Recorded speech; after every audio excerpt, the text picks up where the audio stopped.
as we all know, we've been caught up in this. Yeah, I'll talk a little bit about the 2011 reference. That's a good one. All right, so let's get started. I'm going to kind of bend the order of some of these things here a little bit. Just so you know, if you tap the screen, you'll see these little hearts. So if you like what I'm talking about, do a little bit of tapping so I know you guys like it. If you're not so inclined, just don't, and I'll start thinking to change topics. So anyhow, the issue that we've been dealing with for the most part here has been Greece. And we had a pretty big liquidation break that took the market a little bit further out of range than it had been for a while. And we're kind of digesting that move as of now. Like if you take a look back on the S&P chart, I was just looking at some monkey bars, checking out what the developing point or what the point of control is going to be for tomorrow. I'm going to discuss that in relation to how the market closed today. Monkey bars, we want to go on to standard. There we go.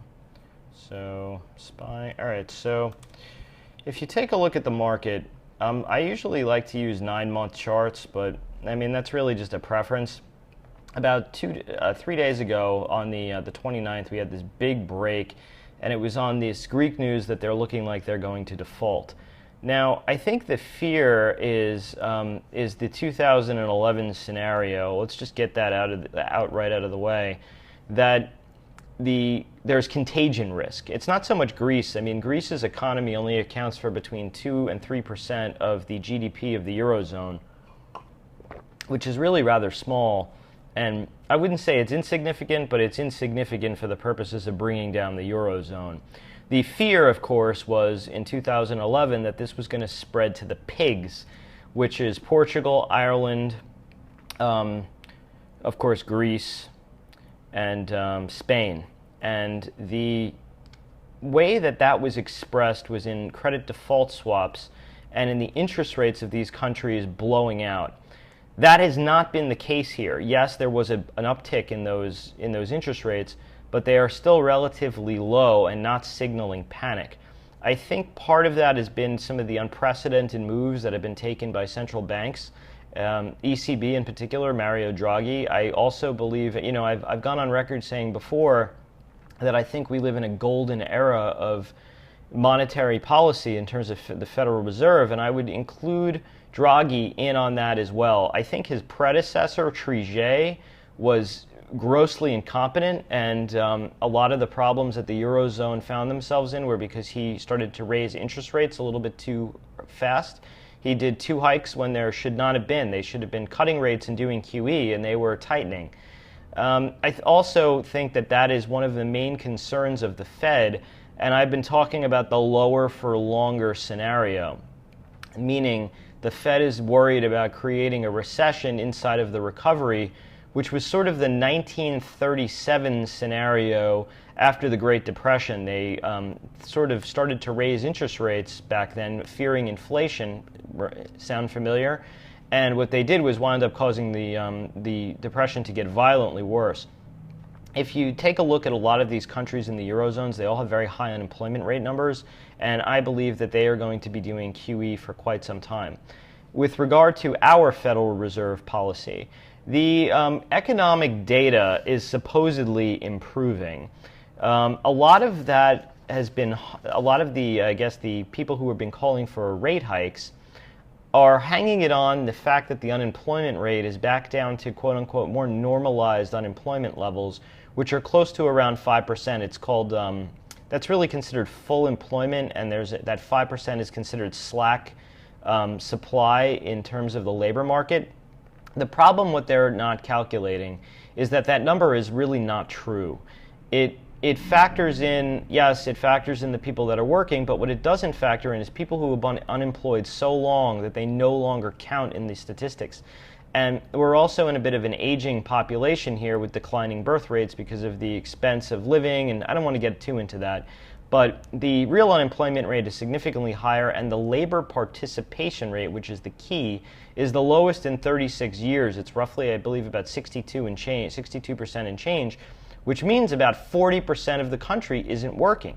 So that's a I mean, of course, we don't expect children to work and stuff. We have child labor laws, at least we do now. But that is a really big concern. And the GDP in the first quarter was negative. They revised it to be a little less negative, but it was still not good. And you have some other stuff that came out today. You had the ADP jobs number, which I guess was okay. It shows improvement in the employment numbers. But what I guess the pundits always forget to talk about is the rate of change. And the rate of change in terms of job growth is significantly slowing, as is other economic measures of improvement. The PMI was so-so, and the ISM, I don't really find them to be as relevant. That's just the production. We're not really a production, like a industrial society these days. It's mostly a service-oriented industry, so I don't find that ISM number to be that great. The numbers are not great, and they're certainly not good enough, in my opinion, for the Fed to be warranting to raise interest rates. I think what the Fed thinks they're going to do and what they actually are going to do might be two separate things. There's a lot of tough talk. I've discussed this before, that I think there's an effort, a concerted effort on the Fed's part to have moral suasion, which is to kind of scare the markets into not bubbling over and causing a blow-off type of scenario.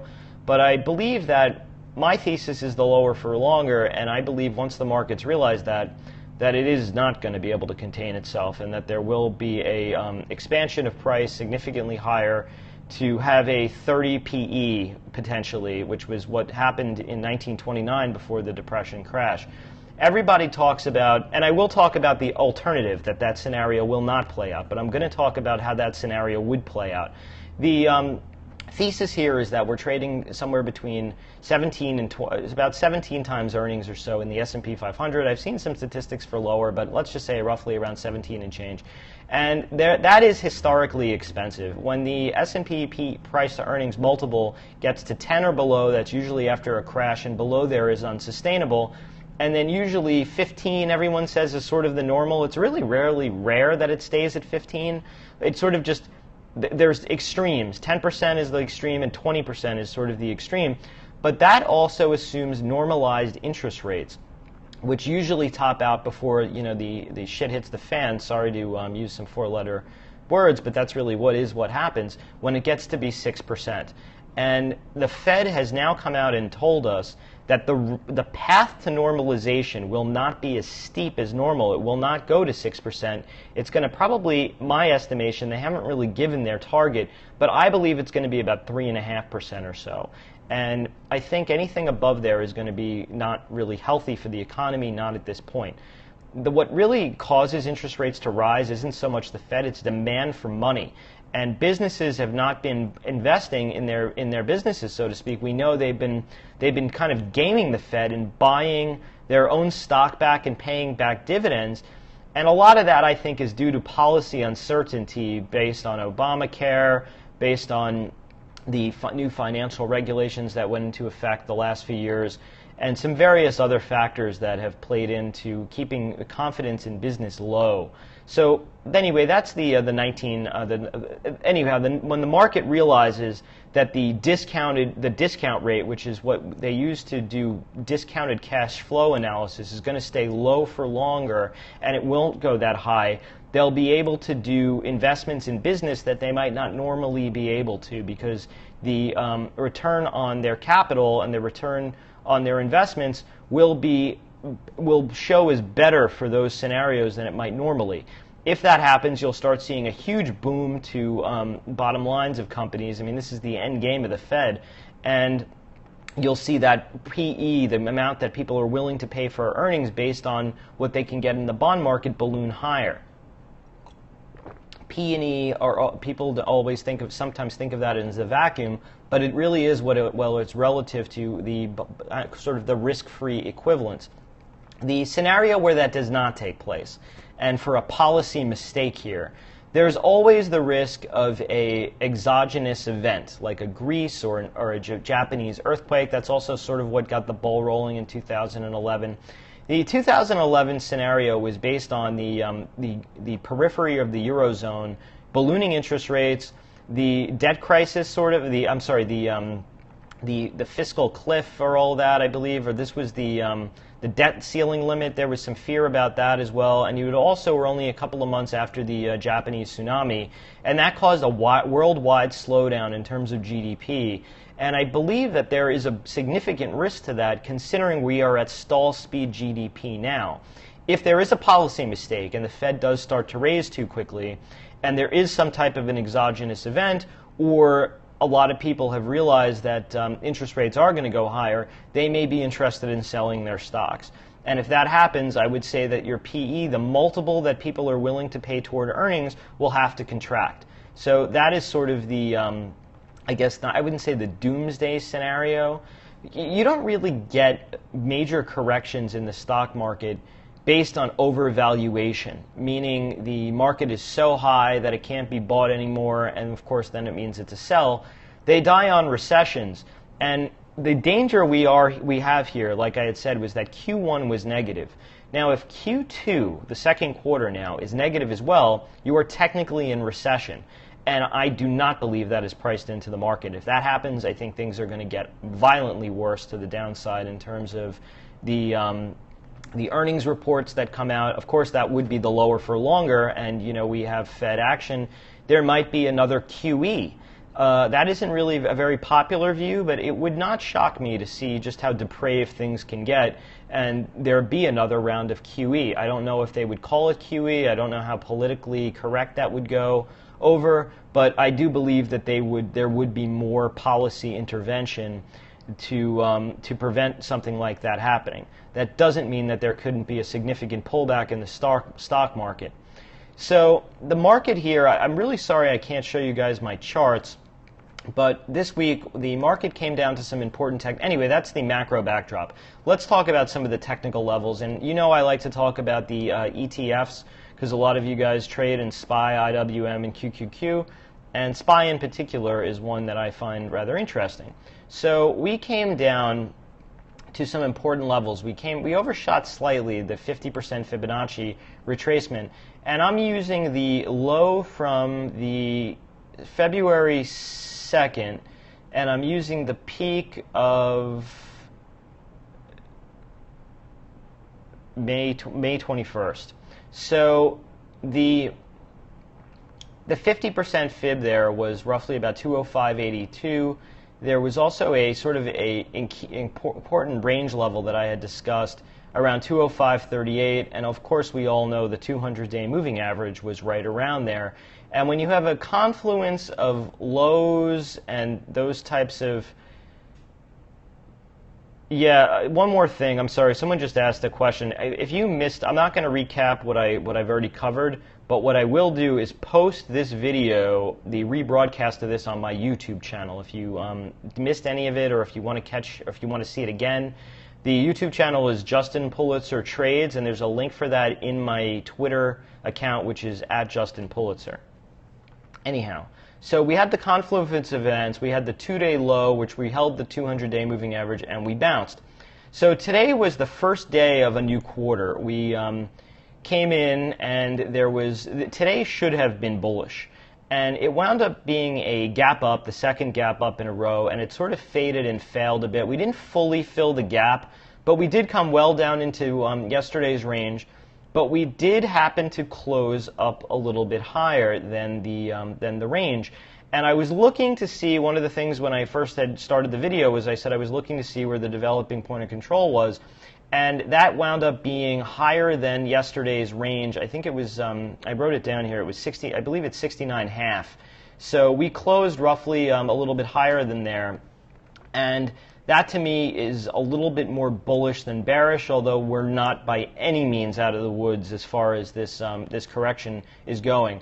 We kind of just got to, like, I would say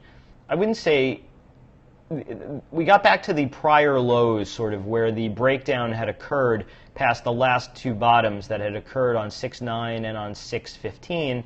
So we just sort of rechecked back where the breakdown was. So that's normal action. You often have the break and then the check back, and either there's a resumption of the trend down. It's sort of that ABC pattern. A down, B up, C down lower, or you have A, B, and then you kind of either stutter a little or pull back slightly and then resume the sort of the older trend higher. The jury for me is still out. I would say that one of the things that I didn't like was we didn't close above the body of the 629 down move. We did close above the yesterday's body, which is good, but we didn't close above the prior body, and we're kind of not back into range yet. There's a little bit of overhead, and I've said before, as far as my levels go, anything below 208.97 to me is still a little vulnerable, and we are below there. So with regard to how the market is going to behave going forward, the risk that I see as far as, I'm going to give you downside projections and upside projections. The downside projection that I see, the first and foremost, would be the reference low, the 2-day low of 205.33 to 205.28. If that is lost, I would expect a violent move down in terms of the markets. And I would say we would easily see the 61.8 Fibonacci retracement, which is 203.94. And there could be an overshoot on that to fill a gap that had taken place, like I said, on that February 2nd day, and that would take us down to the close there, which was 201.92, so 201.90. I've said that on my chart before, that I think that that area is important. At that point, I think it will be a wait and see. There is potentially room, and I don't expect this to be all at once if it happens, to the channel low, and I'm going to show this in my weekend video on Sunday. I believe I showed it this past Sunday, but it will definitely be in this week's video. That would be closer to a 100% retracement of that entire move. As of now, if it happened tomorrow, and I'm not expecting that, barring some type of nuclear bomb going off or something, that would be roughly close to 200, 199.200, and the 100% retracement was to 197.87. So right around there, it would be sort of the 100% retracement of the entire move, and that would be the sort of the worst case scenario that I would see here, barring something that would take the market to be really unhealthy. And then in that case, we would have to rediscuss. If we go back up to the upside, obviously the logical recheck would be to the 200-day moving average. I'm sorry, the 50-day moving average, which is significant. The 100 is up around 109, a little shy of 210, and the 50-day is roughly up in the 210s now. And there was a lot of chop around that 210 strike, that sort of that 2100 area. And to me, that would be the logical run if we were sort of to go back higher. What we do there is another story if we break through or not, but that to me would be the upside risk here if the market is to continue the rally. That was really where I think the major breakdown had sort of taken place in terms of strikes, and really where the market fell out of bed. The gap was around, let's see, that day was, yeah, it filled that gap, which is consequently 209.86. Coincidence? I think not. So that to me would be the logical move back up to try to fill the gap. What happens from there, I don't know. I want to discuss a couple of other quick things with regard to, before I forget, of the macro theme. So many of you have heard about this on TV, but I don't think really understand it because you're not trading in the debt market. But Puerto Rico is having some debt problems.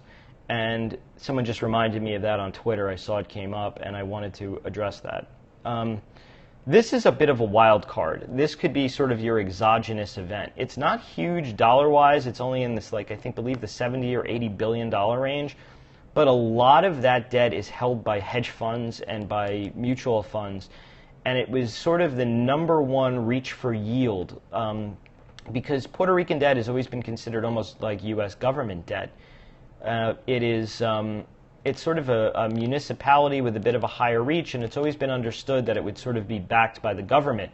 And a lot of funds have sort of boosted their returns by taking on that Puerto Rico risk, that sort of extra risk that they didn't see as extra risk. But of course, this is how all calamities start. It's usually a reach for yield, meaning that people are so desperate for return that they'll take on worse credit quality and sort of mitigate or never mind their capital risk, and they'll just look for their sort of the higher dividend. It's sort of like buying crappy stocks for the dividend. But this usually happens at the height of a bull market, and I think a lot of people have been strapped for yield here because of the low interest rates, and they've been reaching a little bit. And I think that's also some, by the way, going back to Greece, some of the fear that people have been bidding up the Spanish debt and stuff, and that's the fear. They made some payments, the Puerto Ricans, and I don't really necessarily know that they're going to default. I do believe that crisis could easily be stayed off. Interest rates are so low, and the Treasury can do so much to extend them loans. I mean, the Fed has taken on, that's a month of QE, right? I mean, $80 billion. What would be the big deal? They could take care of that in 2 seconds.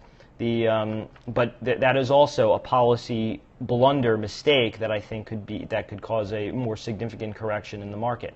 So anyhow, those are the levels I see. I was talking with another technician on the stream today, and she was talking about IWM a little bit, and I had said that I believe that it's still showing fairly relative strength.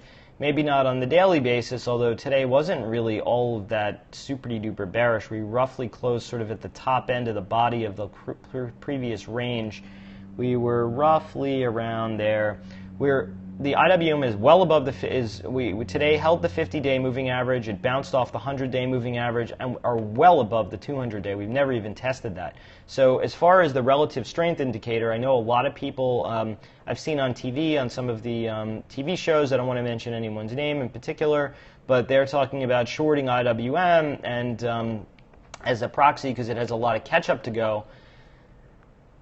Anyone who's followed me for a while knows my theory on this. I like to kind of pick on the weak kids. If you're in a schoolyard and you're looking to pick a fight, you don't go up to the biggest kid in the schoolyard and knock his hat off.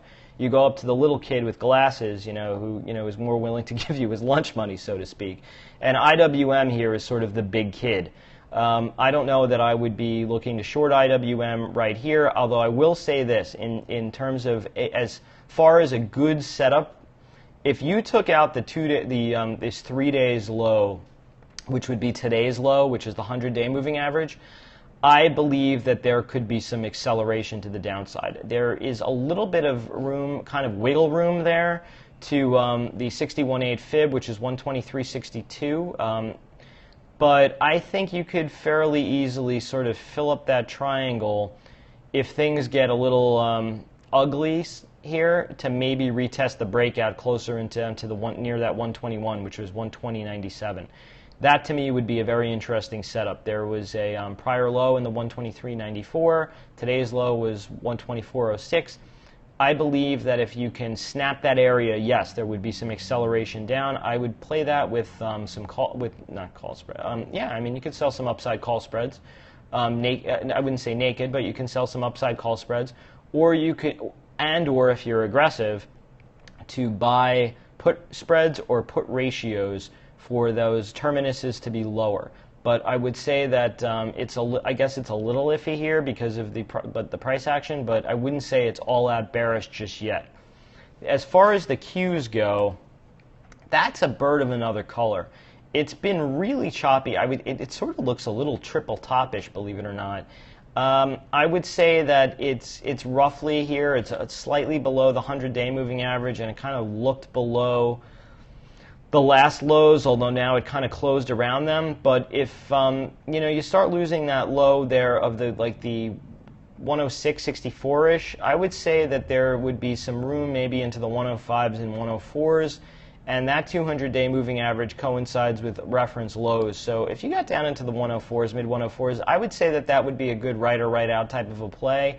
But again, Qs are significantly stronger than the it's not as strong as the IWM in terms of the moving averages and where it is in range, but it is definitely stronger than the S&P. Usually when markets are going to roll over, these sort of levered beta type of plays like the IWM or the Qs tend to roll over quicker than the SPY. I just think it's a lot of sort of selling in the ETF as a hedge. Like a lot of people short SPY and buy their stocks. So like if you own 10 stocks, you'll short three. If you own $10 worth of stocks, maybe you short $3 worth of SPY or whatever.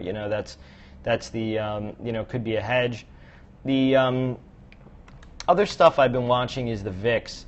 that got kind of jiggy with it yesterday and the day before, and it sort of broke the pattern of lower highs and lower lows. I wouldn't say it sort of did, it most definitively did.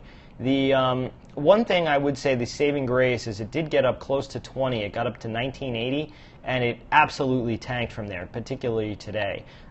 We looked into sort of the gap, but still closed above it. I would say anything back above today's high, which is 1726, and I've talked before about that double top at 1720.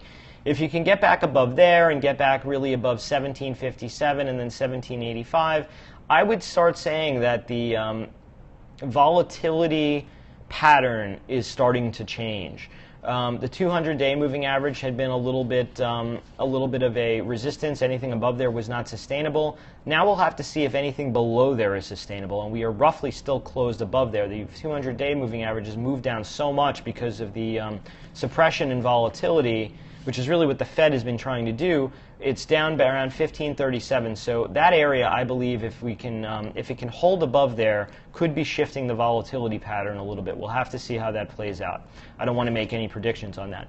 With regard to NFP, the non-farm payroll, we have off because of the holiday weekend. Tomorrow is the non-farm payroll. I don't really want to speculate on the numbers. Like I had said, the ADP has been improving, but the rate of change has been slowing. I'm curious to see, just like everyone, how NFP is and the reaction to NFP. That, I believe, is going to be sort of like we don't have a Fed day here, but the NFP range, the range of tomorrow, will be the range to trade against. The high of day and the low of day. So above that high of day, to me, is bullish. Below the low of day is more bearish. So let's use tomorrow's range as our gauge going forward. Particularly how we close within tomorrow's range. Like, do we close near the highs? Do we close in the lows? Do we close dead center? That's going to be really key. I don't really see a need to step in front of that. I would just like to see how we trade and then trade based on that range, sort of like a Fed day. Oil. Weak today, kind of breaking to the lower end of the range that had been 56, 51. The breakout was 54, 24. So I would say that area is a key support. I've been thinking oil is going to go higher. I've been saying for a while I think we're going to see 67.34, which is the 38.2 fib retracement, and then eventually 75.05, or just to 75, the 50%. But as of now, we're sort of softening. We'll see what happens if it can get there. The 100 MA is roughly around there. If that does break, I think we can move back into mid-range, and probably it will retest close to around $50. So we'll have to see how that plays out. The oil stocks like Exxon and all of these are not trading particularly well. So maybe it is signaling that oil is going to be weaker. I still think it's going to be higher for whatever technical reasons, although I just, some of the oil stocks are saying just to back off a little bit. I do think on that weakness, it is the weakness to buy. So I would be looking, if there is another leg down, to start nibbling, maybe selling some out of the money puts as long proxies. With regard to TLT, we are really in a range here between these 18s and these 15s. There's going to be a resolution of this range at some point, either higher or lower. If it goes lower, immediately the 113s is the 1.618 Fibonacci extension to the downside from this leg, and that would be 113.37, so I would think around there. It's also starting to coincide with, depending on how you draw the channels, the lows. There's some lows in 113s, and also currently around 110s. Also the 78.6 fib is down around 109. So if the 113s don't hold, you could see there. If that does happen, that's going to start to kind of F with my lower for longer thesis. So we'll have to see how that goes. The risk to the upside to me would be close to the, I was saying the 50-day moving average there, which is also the 61.8 Fibonacci retracement, which is roughly around 120.40. So between 120.40 and 121, I think would be some resistance on the upside. With regard to some other stocks, let's just hit a few people. China. Someone had asked me about China. So China was up huge. I think it was up like 100 or 120% or something, and it just had a bit of a 20% or so pullback. people are saying it's a bear market. Yeah, I mean, the thing was up ginormous. It's a pullback. It happens. I wouldn't say China is a bear market. They're in a rate cutting cycle now, in my opinion. They just cut the other day. I believe they will cut further if need be by any means necessary. And they're also now encouraging pension funds to invest in their market. So that's some great new natural buyers. It was an initial pop. It sort of has been a bit of a fade. I think that you just had a lot of froth in there with a lot of people chasing, and they just need to kind of get their hands smacked, so to speak. They were reaching in the cookie jar at bad prices. So that'll resolve. I don't necessarily. I think it's a little bit early to say that market is a debacle, although they do have some challenges ahead of them. Biotech. The IBB is just choppy. It's sort of holding in sort of its upperish distribution. Anything above that 368 quarter to me is a little bit more bullish than bearish. It held the 50-day. The 50-day had been really key support before it sort of snapped. A little bit of a look below there for a few days, and then it rejected higher. So I would say north of the 50-day moving average, biotech is bullish. South is a little bit more bearish. Out of all of the biotech, I don't think anyone is... I don't think it's any mystery which my favorite is. So far, it's Gilead. It got the channel high. It's now roughly around mid-range. If you do some Fibonacci retracements on it, I had gotten some questions on the stream today. The real breakout took place around 108 to like 110-ish area. So I would say that would be your sort of your first line in the sand. The 50-day is roughly around 111.71. If there is a bit more of a retracement, I would like to buy roughly somewhere between the 104s and the 106s. Those are some fib levels, a 50% on a larger time frame and the 61.8 on the most recent. It also coincides with the channel low down there. So I would be an absolute buyer either of stock or of selling puts as long proxies, which I love to do into declines. That to me would be the right move with that. Apple, really just choppy in range. It is below the 50 and the 20-day moving average, and the 20-day is now sort of sloping down. The 50 is flattening and kind of rolling over a bit. We are, though, however, close to the lower side of the range, which is the lower 120s. I would be a buyer somewhere between there and, like, let's say, the 200-day is roughly around 118, but it'll probably be closer to 120 by the time it would get there. So I would say in the lower 120s you can be a buyer of Apple for right or right out. Someone asked me on here, we're going to wrap up soon, so these are the last few. Fitbit. Bullish, stock is going higher. I don't really think you can short this thing. It's an IPO. Anything above the IPO day high, which is really now pretty low from where we are, which was 31.90, is a long, and the stock is well above there. The range was the high was before the pullback was 40.45 or above there. I mean, the stock's probably going higher. Eventually, these things all get slapped. Look what happened to Baba and GoPro. But for the meantime, I mean, I don't really see a reason to fight it. I mean, longer term, I don't really see how they compete against Apple. But what happens in terms of the stock and what happens in the long term is a whole different story. So I don't really see a need to fight it. I don't know that I would be chasing here, but I think you could probably buy pullbacks with some defined stops.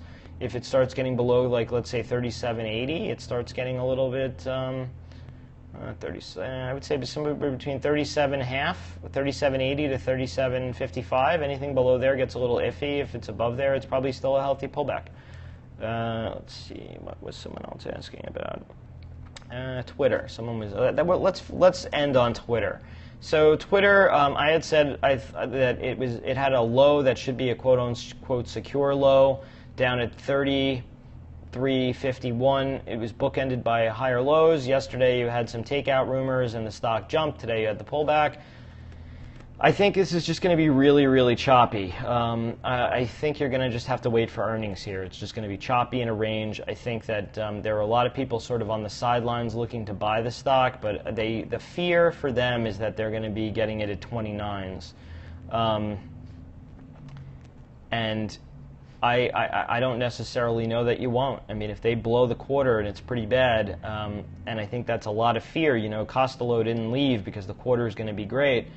The question is that baked in at this point? When Twitter, they had said that their MAUs were going to be weak. That's their user stats. But they said that they seem to be reaffirming the quarter. What did them in the last time was the user stats. So we'll see what happens here. I think that a lot of that, though, is baked in. I do believe, I don't know what I don't know what the order of operations is going to be here. I do think at some point this gets up to 45-ish. That was actually the rumor yesterday that there was going to be a takeout bid for about $45 a share. I don't know if that's actionable, but I do think at some point the stock does get back up there. I don't know that it's not going to see 29 before it sees 45, though. So that is the risk. It's sort of and I do believe it's sort of a binary event. You're either going to see 29 or you're going to see 45. I don't think it's just going to stay here after earnings. There's going to be some movement. So that's my thesis on that. I guess we'll end there. We'll wrap it there. I do have some really interesting stuff though to say on Tesla and some other stocks that like Facebook, for example. But I guess I'll be a little bit of a tease and leave it for the weekend video, which isn't really that far off considering it's already Wednesday and Friday's closed. Anyhow, let's have a great rest of the week. I'll be tweeting about my interpretation of NFP and the important levels posted. So I will see you all over the weekend. I hope if you're not with me, have a good July 4th holiday, and cheers.